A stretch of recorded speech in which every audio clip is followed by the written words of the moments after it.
سلام سلام سلام به آرافودی های عزیز. میخوام البته الان بیرونم، وقتی که رسیدم خونه براتون یه غذا درست کنم با بادمجون و گوشت چرخ کرده و گوجه. خب، بادمجون و گوجه مکمل همدیگه هستن و خیلی خوشمزه در میاد و وقتی که گوشت چرخ کردم وسطش بره خیلی خوشمزه تر میشه. خب، این غذا اسمش هست گل بادمجون.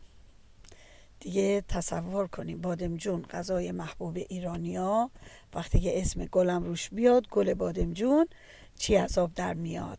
وقتی که رسیدم خونه براتون درست میکنم، چون فقط به عشق این غذا رفتم الان بادمجونشو خریدم. براتون درست میکنم و انشالله که دوست داشته باشین و برام مثل همیشه کامنت بذارین، ویدیوهامو لایک کنین و سابسکرایب کنین. مرسی که هستین.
درود عزیزان آرافودی، گل بادمجونمون آماده شد.